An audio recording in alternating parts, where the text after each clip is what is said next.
Are you ready to take your business to the next level? Every day there are countless books and articles that are published offering the key on how to make your business a success. It's easy to feel overwhelmed trying to keep up and run your business. That's why Deb Creer created the Business Power Hour. Keep up on the latest trends, best practices, and techniques for how to make your business a success. Let the Business Power Hour do the heavy work for you. Good morning. Good morning. I am Deb Creer, and I am passionate about giving professionals the tools that they need to make themselves and their businesses as successful as possible. And oh my gosh, I was doing my research about my guest, and I looked at her website and I thought, this woman has the key to energy. And actually, she is resilient, which is what we're going to be talking about. So please join me in welcoming Eileen McDargh to our program today. Welcome, Eileen. How are you? I'm great. And anytime I can talk with someone who is enthusiastic as you are, makes me even better. You know, we play off of each other, right? I mean, you pick up that energy. And, we're actually recording this in the afternoon for me. I'm in Atlanta. My coffee was a long time ago, so I'm just kind of like this. I know. This is just water, just pure water. So let me tell people a little bit about you, and then we will jump into this because we're going to have such a fun discussion. So Eileen McDargh is the CEO and Chief Energy Officer of the Resiliency Group. Since starting her consultancy practice, hard to say, consultancy practice in 1980, Eileen has become known as a master facilitator, an award-winning author, and an internationally recognized keynote trainer and executive coach. Her clients have ranged from global pharmaceuticals to educational institutions, from hospitals to the U.S. Armed Forces. Holy schmoly. She is the author of 7 books, including Your Resiliency GPS, a guide for growing through life and work. Her newest book was released to great acclaim, and it is called Burnout to Breakthrough, Building Resilience to Refuel, Recharge, and Reclaim What Matters. For the last 6 years, Gurus International, a British-based provider of resources for leadership, communication, and sales training, has ranked Eileen in the top 5 of the world's top 30 communication gurus, following a global survey of 22,000 business professionals. Oh my gosh. Eileen, welcome. It sounds like my mother wrote that. I know, and it's always so much fun. Mine has now been done by AI. I, of course, hear talk about me, and it came back with these glowing terms. I was like, well, cool, that's fun. Never tried it. I know. Well, I always like knowing how it is that my guests got to where they are today. How did you decide that resiliency was your passion in life? Well, in the beginning, actually, I would never have called it resilience. Right. Okay. My field has always been in the field of communication, which is why Global Gurus had that ranking. I taught school in a rural community at the Florida-Georgia border, which I loved.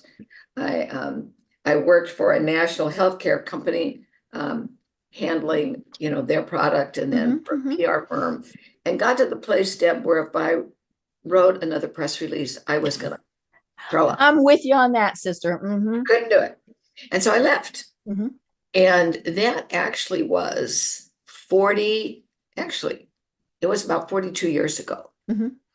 And in the process, when I left, people said, well, how could you do that? How could you just away? I said, I hated it. And that's where my first book came from, which is called Work for a Living and Still Be Free to Live.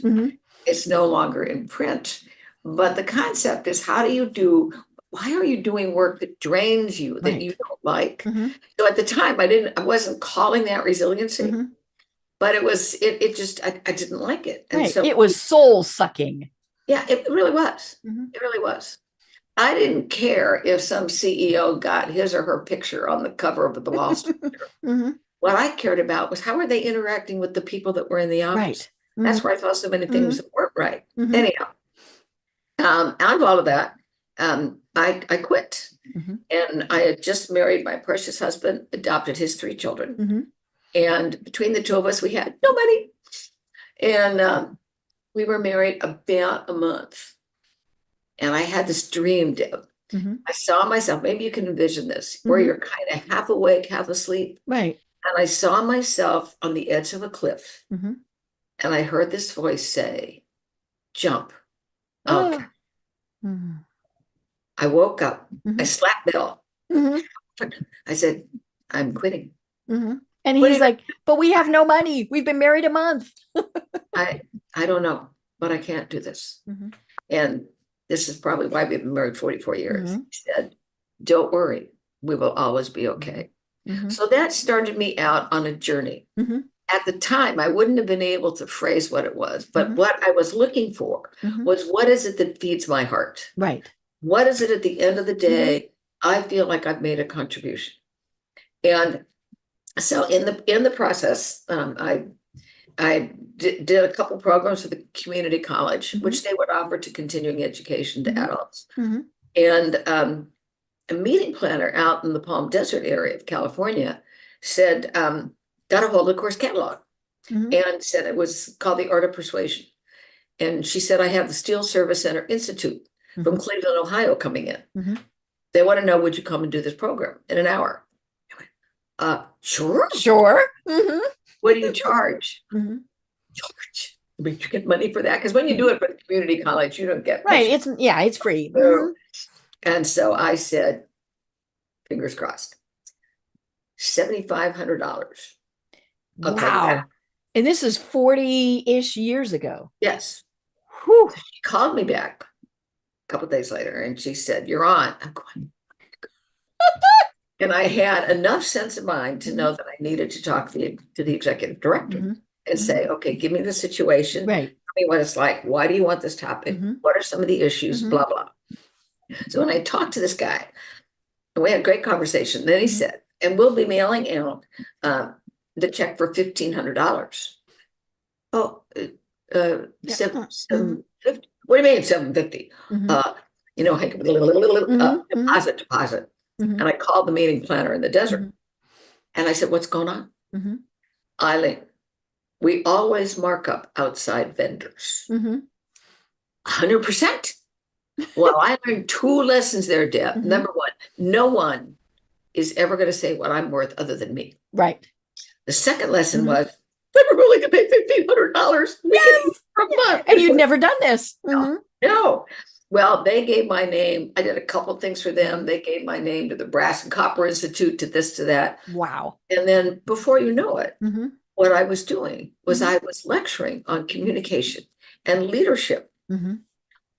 And in retrospect, what really put this, and this is where the resilience comes from, is that if you are managing an organization and you are doing well and you're doing well yourself, what you are creating is an energy force field. Yes. And if you think about it, what is energy at its base definition is the capacity to do work. And so what moved it over to the world of resiliency is when 9/11 hit the United States. And I watched myself, my neighbors, we did well with that. But what I saw, and it's interesting, is that when times are tough, it's not that you have some great government over here that does something, but that individuals say, I can do something about that. I can do this. I can do that. And we had kids selling, brownies down on the street. I would say, fly me in. They said, well, no, our law firm said you can't fly in. I said, I'm not afraid to fly. You need me more than ever right now. You need me. Right. And that's where this refining this whole notion of resiliency came. Because I define resiliency very different from the dictionary. The dictionary, if you were to open up Webster, it would say, I'll paraphrase, but the capacity of an object when deformed under stress resumes its original position when the stress goes away. Well, that's fine. Right. If you're a tree, or if you're a piece of metal, it's not enough for us, Deb. Right. Because we don't want to go back to where we were. Well, and we can't. You are different with everything that I now know about you. You are different today than you were a week ago, than you were a month ago. Right. We all are. We all are. And so the notion that you have to go back defies our capability as a human organism. Right. So I define resiliency as the ability to grow through challenge or opportunity. So you end up wiser, better, smarter on the other side. Because if I say that at the end of the day, resiliency is about energy management. We need energy when things are difficult. Right. We need energy when you have this great opportunity. How am I going to do this? Right. And that opportunity can be anything from a promotion to you've just been given a new assignment over here to you just had your firstborn kid. You know, so all of it at the end of the day, to me, always comes back to what gives us energy, what depletes our energy. And that resiliency to me is a life skill. Right. You don't get it, say, okay, done, next. So we can learn to be resilient. You know, the word I use is cultivate. Okay. And let me tell you why I use cultivate. If you think about a garden, are you a gardener? Oh, kind of. Okay. But you know gardens. Yes. I watch what my husband does. Let me put it that way. My husband is a gardener. Okay. So your husband would resonate with this. If you have a plot of land, first you got to cultivate it, which means you dig stuff up, right? And you get rid of the roots and you get rid of the bad stuff and blah, blah, blah. And then you put the fertilizer, whatever, and then you plant the seeds or the plant. Okay. So you have to weed, feed, and fertilizer. And sometimes it works and sometimes it doesn't. Right. When I think about cultivating resilience, it is how do we till the soil and discover what are the things that are keeping me from growing this plant quickly? How do I feed it? How do I seed it? How do I weed it? Sometimes and so that it can flourish. So to me, you don't cultivate a garden once and say, that's it, we'll eat off of the garden now and forever. Because it's always different. Right. So it's really living, and as you and I spoke before the show, it's really living in the present moment. And say, what gives me energy? What depletes my energy? And how do I refill it? Right. And it is about refilling it because it does get depleted. You know, what we were talking about before the program started, I am kind of the Energizer bunny. I have this level of energy almost all the time. But when I crash big. And it's because of physical things I have been through. And just all sorts of things. And that happened yesterday. It was one of those where I did not want to get out of bed. I had some little online bullying that was happening, you know, just some stuff like that. And I was going to have a pity party. And I did. I had a pity party. And, you know, it was, and I tell people, because I talk to people who were diagnosed with cancer or people who know them. And I tell them it's healthy to have a pity party. It is healthy to grieve and be angry and all of those things. But we got to get out of that. And you know, there's no time frame to that either. Right. I just wrote on LinkedIn, on my LinkedIn, I have a LinkedIn e-sign and I call it hidden in plain view. And I wrote about grief because I've had too many people who passed away. And I thought, you know, it is, how do we deal with grief? And if you are in an organization and you're a manager, one of the things we all want out of our organizations, out of our teams, out of our managers, do you know me as a person? You treat me as a person. And what is the most personal thing that can happen to us is grief. It's loss. Right. And so to have someone who is on my team and say, yeah, I just heard this. What can I do for you? How you do? Right. And like I said, there's no time frame. And so when people say, oh, you'll just get over it. I want to slap them. Oh yeah. You know, and it comes back too. I mean, that's the other thing is it can strike at some of the weirdest moments. You're like just all of a sudden overwhelmed. It might be a scent, a sound, a song. And you all of a sudden remember that person again, or the life you used to have, things like people who lost their jobs, right? Whether they chose to or not, you're going to grieve that. Obviously divorces, things like that. You grieve those things that you lost. Mm-hmm. And as you said, it's okay. It's okay to go to bed and pull the covers over your head and say, I'm not moving. If you stayed there for the next 3 years, that would not be okay. Right. So it is acknowledging this is part of my growth. It's part of my growth cycle. Right. And in order, I'm kind of, that's funny that you said Energizer Bunny, because sometimes I've been called that too. Oh yeah, I knew you had, just looking at your videos online. And there are times in which I have two speeds, full speed ahead and stop. And when I stop, you better get out of the way because I'm falling flat over. Oh, yeah. Yeah. Yeah. I'm in bed anywhere between 6:30 and 7:30 at night. Yeah. Now, that's because we also get up at 4:30 in the morning. Oi. So but this is what I've learned helps my system. Is at 4:30, my precious husband brings me coffee in bed. He's so cute. He is a keeper. Yeah, he's a keeper. So I meditate for about 20 minutes and then I go for a 5 to 6 mile run. And when I come back, Deb, my brain, my heart, my body are present in the moment. And then I can start my day. Right. And when things throw off that routine, that's where, sometimes it's easy to get it back and sometimes you're just off all day. That's true. And, we're looking at this from a leadership, from a business perspective. I think some of the best managers that I've ever worked with understood that making that connection, because that's what gives us energy. It's a connection. Right. Bad connection, it goes. They understand and how to create that human connection. It doesn't have to do with the itemized things on a performance sheet, but it has to do more with how do we understand each other. And I've had the privilege of working with some amazing leaders who would give me carte blanche to help bring their teams along.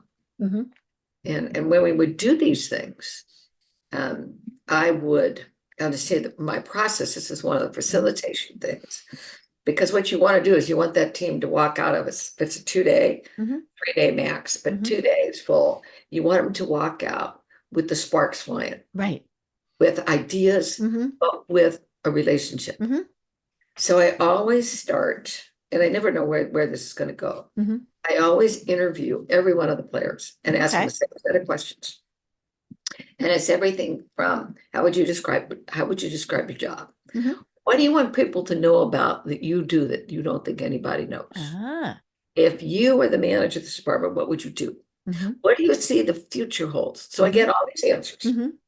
And then I condense them into a 5x8 index card. Nobody is quoted. Right. It's all safe.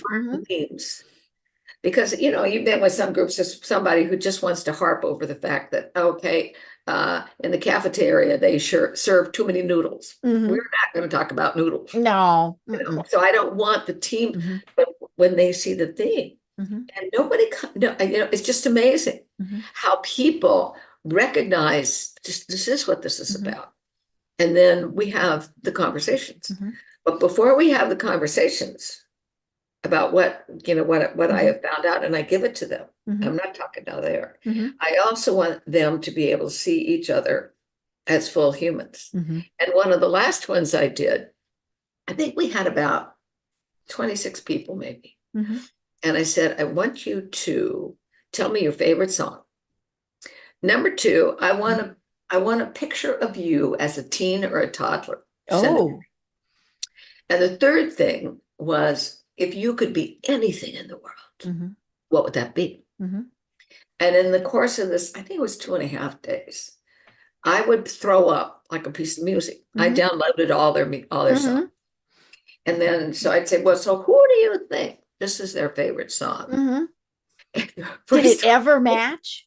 Did they ever guess No, it right? you know what's hysterical? The very first one was, it was a head song from the 60s. It was In a Garden of Eden, baby. And they look around and go, who is this? It was the only attorney in the group. Oh my gosh. Oh, I love that. That's funny. Crack them up.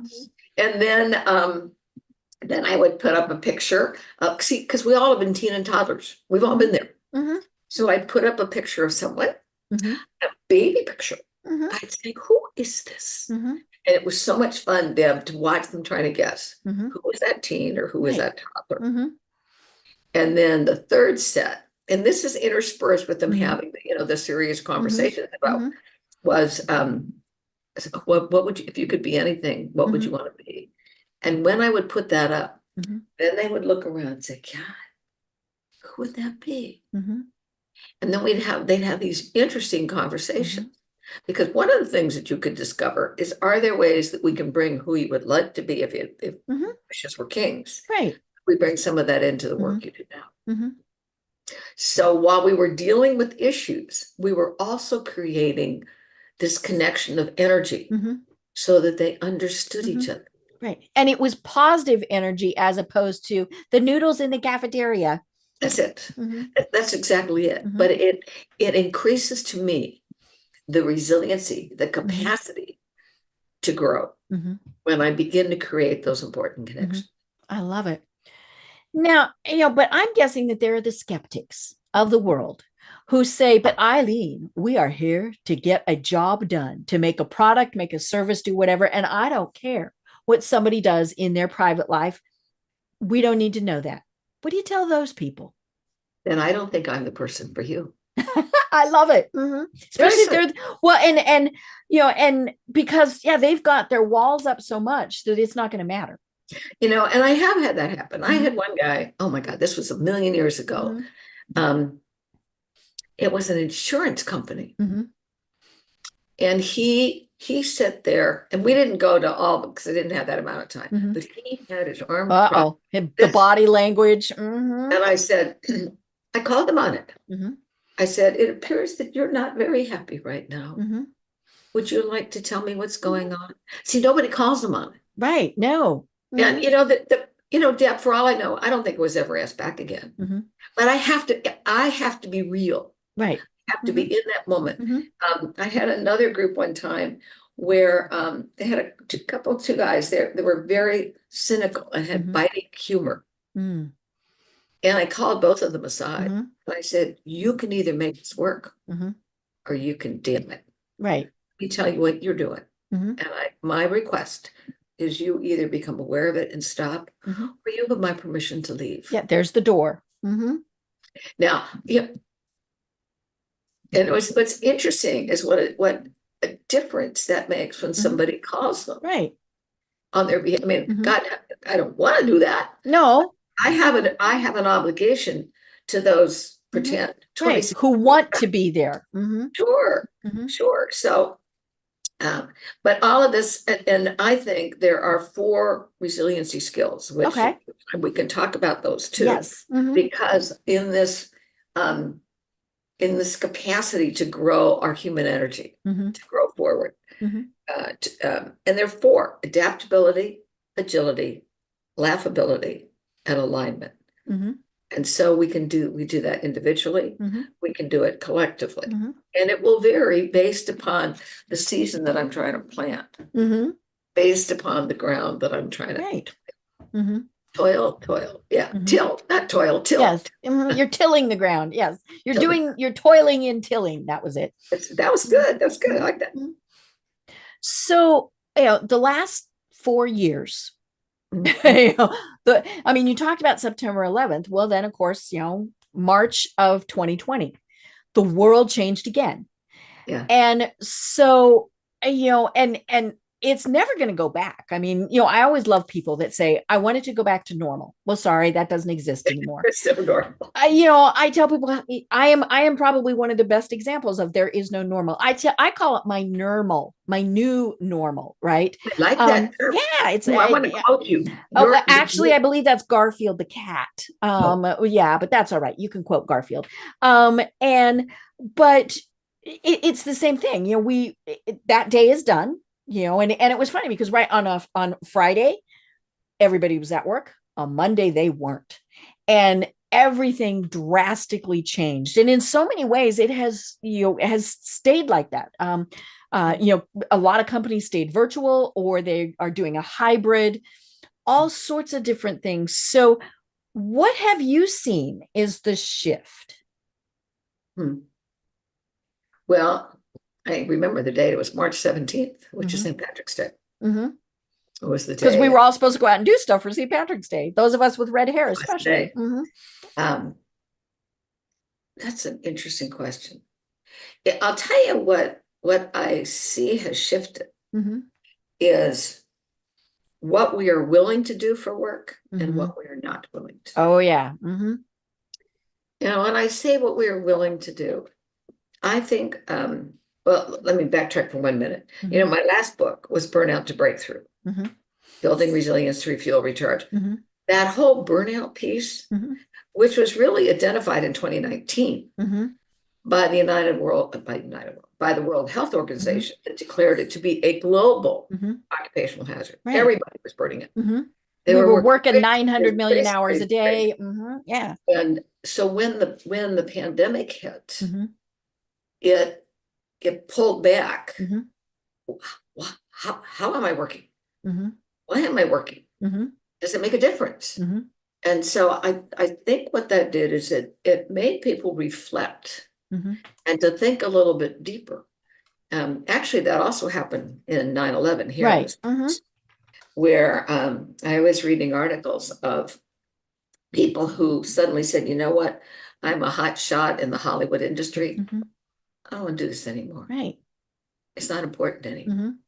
So I think that what it did is it was one of those kind of like a slap on the side of the face or a mirror in front of you that said, what am I doing and why am I doing it? And I think the organizations that do well, again, were the ones who said, how do I understand you individually?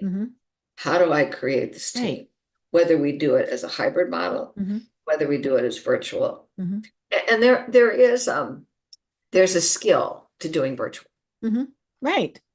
Because it's actually very difficult, because you can't pick up on body language and all sorts of stuff like that. And I could just turn my camera off.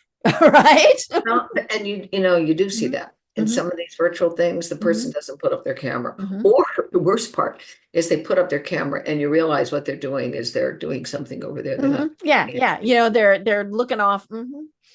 So, if I were hosting a virtual meeting, not a training, virtual training is different. But if I were doing a virtual meeting, I would have some very obvious requests. Number one, the camera's on. Cameras on, test the microphone. And then we have, and you don't want a huge thing, but you can divide them in, you break out rooms and so they get to talk to each other. Right. It's still, my preference is still face to face. It always has been. That's one of the things that I love about speaking.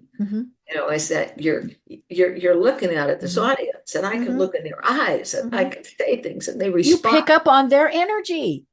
I know. I did. This was way before the pandemic. I guess the largest audience I've had is about 15,000. Wow. Everybody thinks that's a lot. You know what? You can only see the first 2 rows. This is true. I know. Everybody else, you can hear them, but the lights are there, and you can hear them. And I was the closing speaker, and I could build on the people who came before me. And I could ask questions, and you can feel the energy that comes back from them, and how, and I'll give them some small exercise so that they interact with each other and they exchange energies. Because just sitting there listening is energy training. Well, and you're the last speaker. They're worn out. They've been sitting there for however many hours. Yeah. I told them the scariest thing was I realized that I was the only thing between the bed or the bar. So hang in, I'll let you go. That's anyway. But yeah, so that's kind of the shift. And it's like you said, there is no normal. Mm-hmm. And now that we're looking at what some of the technology will do, Mm-hmm. that's going to change some of the Oh, workplace. yeah. Yeah. In my mind, the verdict is out for me as far as AI, Mm-hmm. because it can be abused in so many Right. ways. Oh, yeah. Mm-hmm. And as a writer, I like to use my words, Mm-hmm. which isn't to say that I can't get some good ideas Mm-hmm. from Right. AI. Mm-hmm. But that's gonna have Mm-hmm. some other Mm-hmm. issues. But in any event, and one of the things that the teachers are noticing Mm-hmm. is that they're now having, this is a global statement, so it might not be true everywhere, Mm-hmm. but a number of things that I have picked up and read is that teachers are asking kids to write their papers in the classroom. So that they know that they are doing. Mm-hmm. They can't go out and use what other people have said. Mm-hmm. I heard this one woman, she's in my professional association. She said, I just wrote a book. Mm-hmm. Really? I did it in 2 days. Mm-hmm. Really? Yes, through AI. Mm-hmm. What she did is she took everybody else's ideas Right. Yeah. together and said, this Mm-hmm. is fine. Mm-hmm. As an author, excuse Mm-hmm. me, I call that stealing. Right. I do my blog posts that way, but I've given it a direction to go in, right? Obviously, it doesn't just go off and do this. But for me, it's a first draft. That's a good idea. And because I'll look at, I don't know what that word means, so I probably wouldn't use it. And things like that. But yeah, it is a good way to get me started. Otherwise, I just, I'm like, I will find every other reason in the world to not be doing it. I got it. Yeah, but it is kind of scary. I mean, I noticed the other day I was watching TV and probably, and this was just a total guess on my part, one of every 4 commercials, the actors were not real. Really? Yeah. I mean, because you start really looking at it, you can pick up because you don't see them breathe, right? And part of that is AI just hasn't advanced that far. But and I live here in Atlanta, and the second biggest Hollywood the production, and of course that's a big concern here is the actors, the writers, the all of those, and I can see why they're concerned because when I started noticing, and it could just be that my TV settings were a little weird and I don't know, but it was like, those are not real. No. I have a friend who actually now he's a expert witness on deep fakes. In a court of law. Mm-hmm. And into this political season. Well, that's scary. Mm-hmm. You can make anything. Yeah. Well, because I know we're going to run out of time. Should we talk about the 4 skills? Yes, let's talk about the 4 skills, because see, this is why I set a timer, because you and I are going to talk forever. But yes, so let's talk about the 4 skills, and then we can ramble afterwards. All right. Well, let me do this, and then you can say, okay, I think that's enough. That's enough. Let me take the first skill. Yes. Adaptability. Mm-hmm. Okay. Adaptability. What makes it real is a word called requisite variety. Okay. Requisite variety comes from the field of biology. And it says the organism with the greatest number of responses to any given situation is the one that survives. Right. So, for example, if you and I were going to play chess and you knew 10 chess moves and I knew 2, you're going to win. Right. So the notion of adaptability is how many different ways can I respond to the situation, to the event, to the person. So when I think about adaptability, first thing is, what is it I'm saying in my head? Because everything starts up here anyway. And so I like to say, first and foremost, and particularly if you frame it under burnout, is instead of saying, I have to do this, I'm choosing. Right. I get to do this. Choice is so big because people say, well, I have to do that. No, you don't. You don't have to. You're choosing. No. When I say I choose, I didn't have to come and talk to you today. This is my choice. I want to do it. It puts a whole different energy field around have to. The next thing is to say, what is it that drains my energy and being adaptable? And in that case, it could be, it's the same old thing. The rules. And I got to tell you, there's more stuff that goes on, Deb, that is, why are you doing that? Does that make any sense? And we got stuck. We don't even know we're stuck. Right. But this is the way we've always done it. It is. And I got to tell you, if you want to drain people's energy, give them some stupid thing, because it's what we've always done. Back way back when AT&T was such a big organization. There's one guy who spent, I think it was 3 days out of the month creating this massive report, which they disseminated through the organization. And then somebody asked a very interesting question. Do you read it? No, nobody read it. But it's the way we've always done things. And it keeps Bob his job. That's right. You know what? And what's something better than that? The other thing that will drain our energy for being adaptable is negativity. You know, it's you can't do that. No, and that's dumb, stupid, terrible, horrible. Is there another way to look at that? I might have preferred something different, but is there a different way to look at that? And what helps us to be adaptable, not only is what is it that we say to ourselves in our head? How do I choose? You know, am I stuck in the past? You know, am I being negative? But also then to listen to your heart. You know, the heart now we call the little brain. And we realize that the heart and the brain actually talk to each other. They talk to each other. And there are times in which my instinct will tell me something that my head says is stupid. Oh, happens all the time. And more often than not, I'll make a mistake. Well, this is logical. But my gut, my instinct said, that's not the right thing to do. And I think the more we can learn to listen to our heart, helps us to become adaptable. Right. Using that heart energy, how is it that I connect you? If we can do that. So that's just kind of a real, and by the way, you can see how this changes when if the situation changes. You know, I choose, I don't just, so if then the second skill is agility. And agility has to do with speed coupled with wisdom. How fast can I look at what's going on around me and what are my choices? And can I take action is the antidote for anxiety. If I become anxious, I'm frozen. Okay, so what am I going to put in action?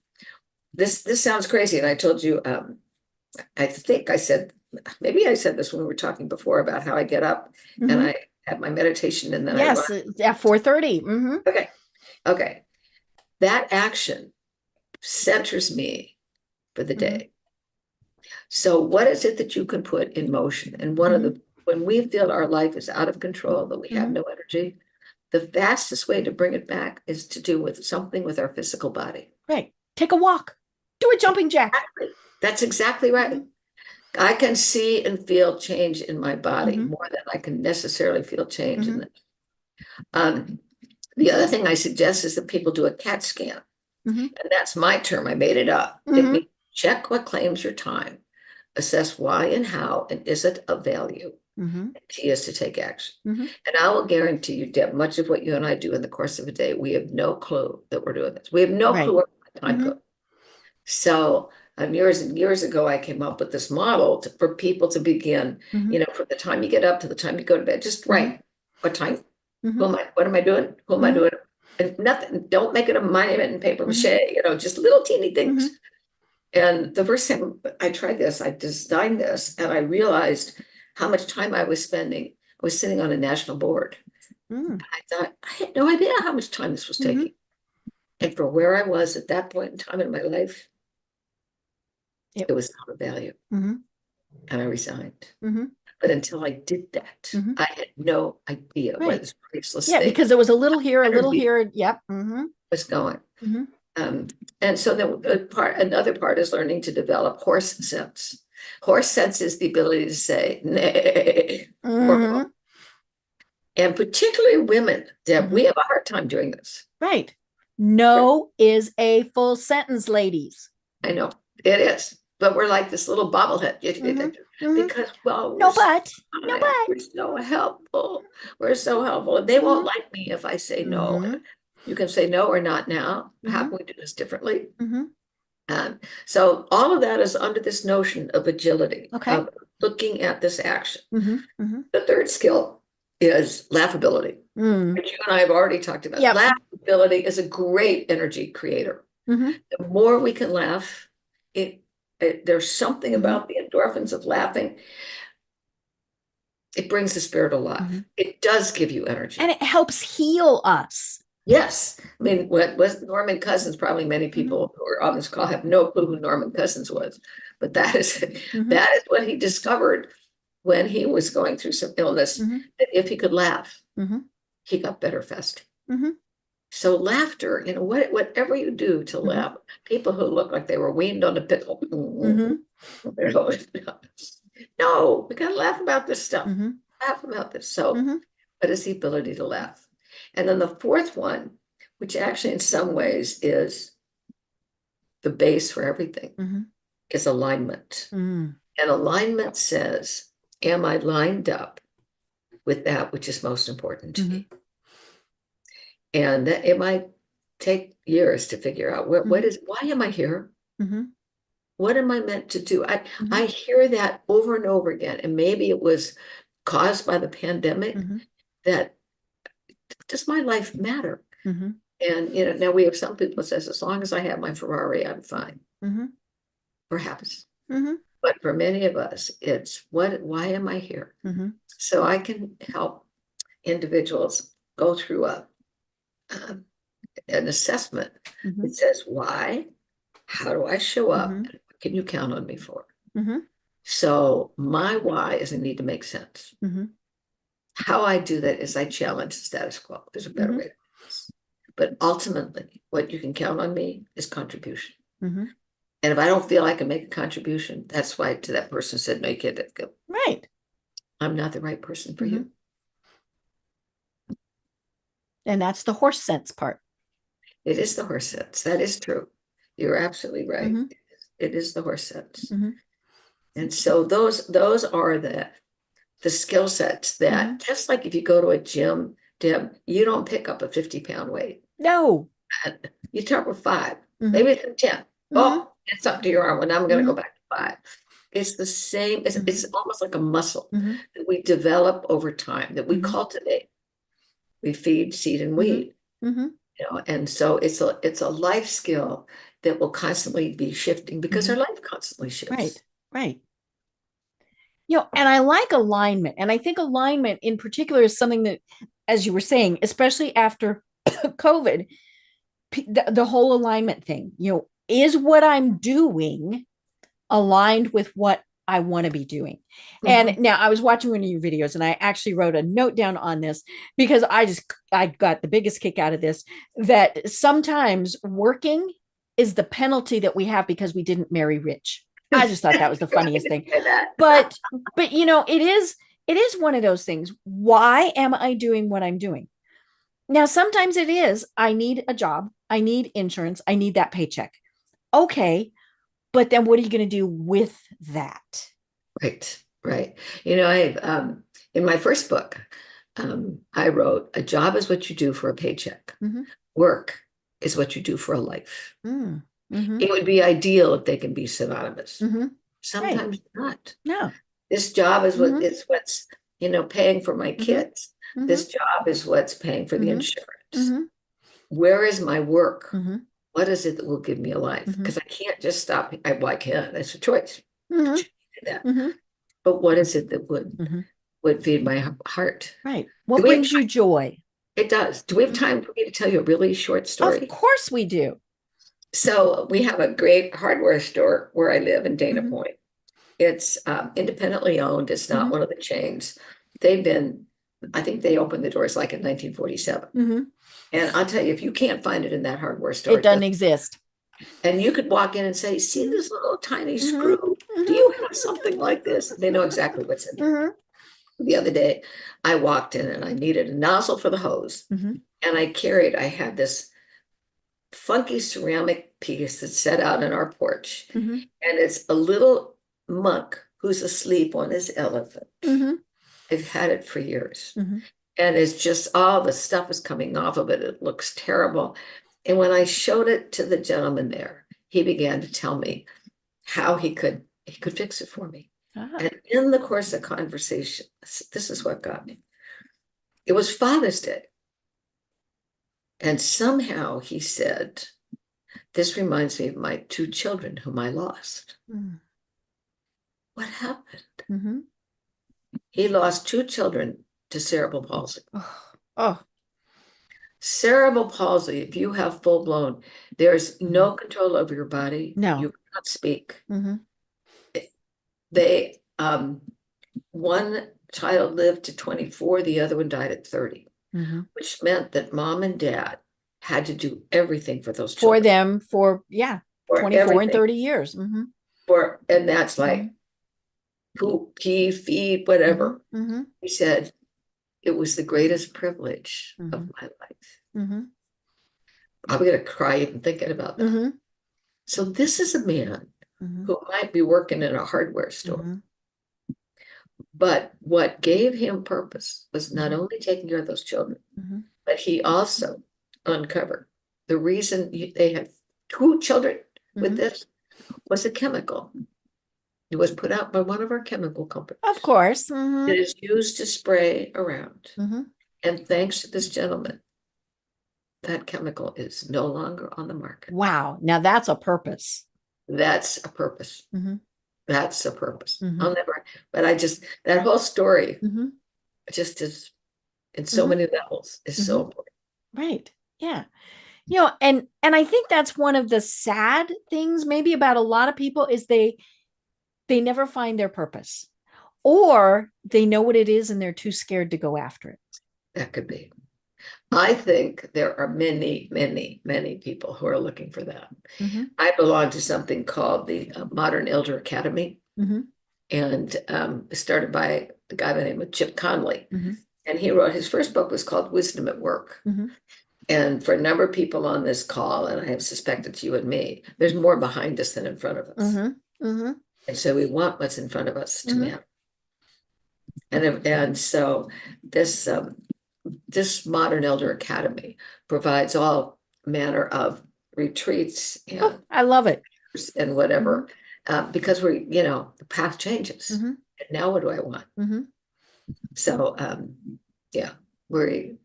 the number of people looking are just wanting to be able to say, yeah, this is it. Right. And that comes back to adaptability and agility, and of course, laughing. But thinking, so, my husband, and we've been married 33 years, so not as much as you and your beloved, but, and he is going to retire at the end of the summer. Now he gets to retire early because of, certain things, but he's going to retire. And so it's going to just totally change our life. And, and the thing I keep saying is, what are you going to do? What are you going to do all day? Because I'm still going to do what I do. I will do that till the day I die. But what is, so what is he? And he's excited about it. And wants to do a lot of volunteer stuff and things like that. But it's what is next. And I talk about it a lot. I mean, back to COVID, I think a lot of people really did think about that. Is this what I want to be doing for the next year, 5 years, 10 years, 20 years? And for many people, that answer was no. And that's true, which is why we saw what they called it, the quiet resignation. Down and out. So the word that I like is I don't want to retire. I want to refire. That's what I would like to do. Right. Yeah. It's just the next chapter, right? Now he's been with his company for little over 37 years. Oh yeah. I'm waiting for the gold watch. That'll be fun. Of course it won't exist, but, which that is very unique though, right? Because so many people change. What do they say? I mean, now I think I heard a stat that said every 18 months. That seems a little short. Every 2 years would be, and either external or internally. I mean, sometimes you have the great opportunity to change where, within an organization, but it's, to me, that is this whole process. I mean, we're learning what is next for us? How am I going to make a difference? And there's another thing. Let me just add a postscript to what you said about your husband. And I owe this to Chip Conley. This word is, we are modern elders. Mm-hmm. And by modern elders, that means we have wisdom to share. Mm-hmm. Right. It's not that we have to go learn a bunch of new things, Mm-mm. but there are a number of people out there that they could be the senior, Mm-hmm. the wisdom guy, you know, the Mm-hmm. person who sits at Mm-hmm. the top and says, Mm-hmm. here's what I've observed. Here's what I have learned. So Mm-hmm. you become wisdom workers. Mm-hmm. And I love that notion Mm-hmm. that you don't have to, you know, goodbye, Right. sayonara, Mm-hmm. see you later, Mm-hmm. alligator. Mm-hmm. But we're wisdom workers. Mm-hmm. Yeah. And share that wisdom with the younger generations. Yeah. You know, be the mentors, be whatever. And you know, and for the youngsters that are listening, hello, we aren't just old. You know, we do have that wisdom, but we need to hear from them too, right? I need them to explain AI to me. Exactly. You know? Mm-hmm. So here's the new word. It's mentored. We're mentors and we're interns. So we're both mentors with what we've known, our right. life's experience, our work experience. But intern, I don't understand AI. You need to teach me. I couldn't figure out what was wrong, why I couldn't get my Zoom to work for you. Right. How do I set the clock on my VCR? That was one of the ones from the prior. Oh, well, that's an old one. VCR. Oh, you just dated yourself. I did.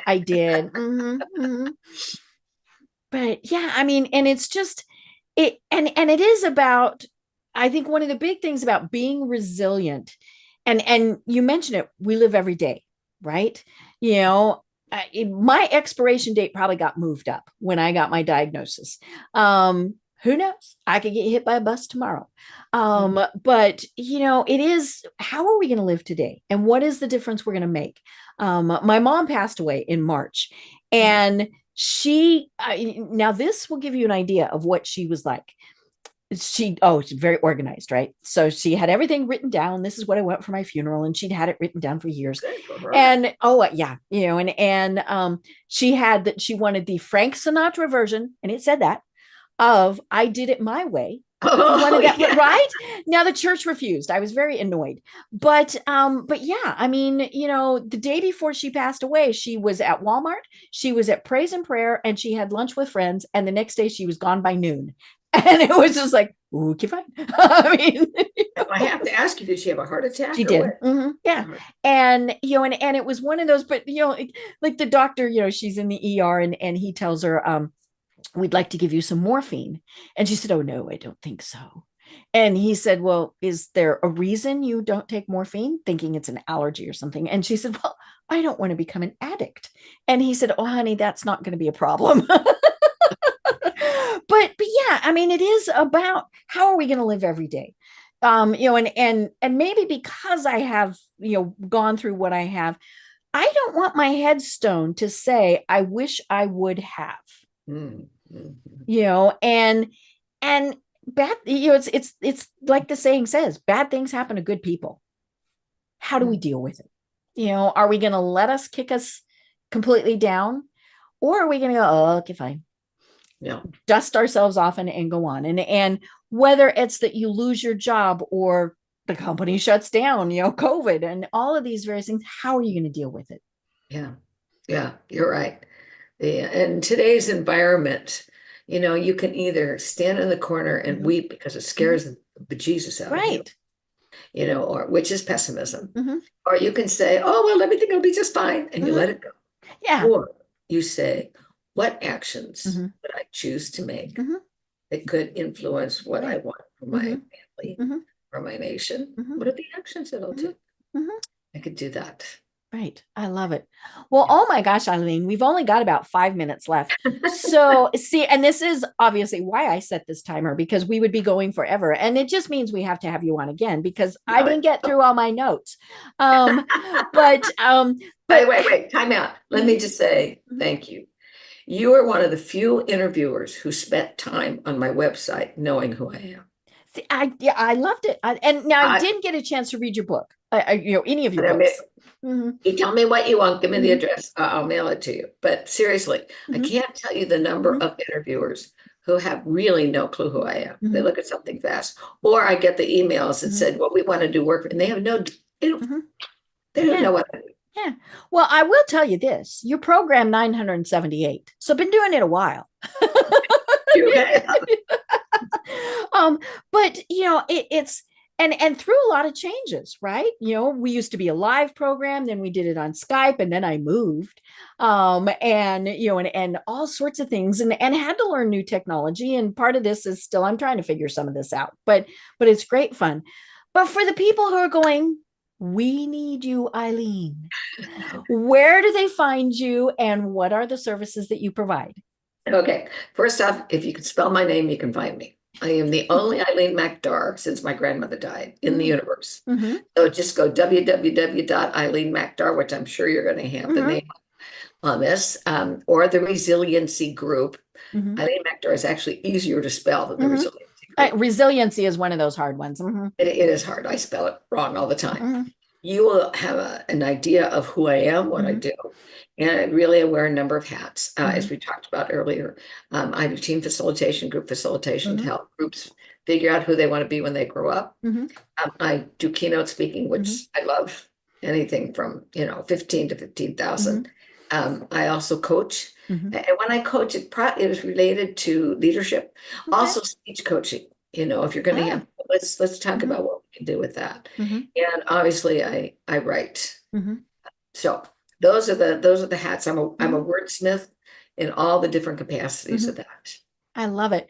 On your website, there's this big button. It says hire Eileen. And when you hover over it, it says it will be good. I love that. That's so much fun. That's my web guy. I love it. I love it. And then of course there's all the information in there, phone, email, fill out the form online, all that good stuff. So yeah, I mean, that's just, it's gonna, and there's a picture of you and a dolphin. Okay. Yeah, we are sisters. But I want to interrupt real quick. I decided this must be the 100th version of the website, because I've been doing it for so long. I decided I want people to know who I am as a person. Right. Which is why there are things, me with a dolphin. There's me doing a zip line through Costa Rica. Climbing a mountain. That's it. I want you to know who I am. Oh yeah. And we talk about this a lot on the program. We work with people we know, like, and trust. That's true. But that comes back to all of this that we're saying. When we get to know you as a person, now we're not knowing every detail. I don't need to know what you had for breakfast. But the things that are important are what we need to know. And that's how we form these teams and can get through anything. I love it. Good summary. I love it. Well, do you have any, like I said, we must have you on again, because this is just so much fun. But do you have any final thoughts that you want to leave everyone with? One of Howard Zinn, philosopher, he said, particularly when we talk about how challenging these times are and being resilient and being able to grow through as opposed to bounce back. He said, to have hope, one does not need certainty, only possibility. And I like that. Oh my gosh, I love that. Well, this has been so much fun. I've been having such a fun conversation with Eileen McDargh. And until next time, everyone have a great day. Mwah! Thank you. Tune in for our next program for even more trends, best practices, and techniques for how to make your business a success. The Business Power Hour, hosted by Deb Creer, is proud to be part of the C-Suite Network.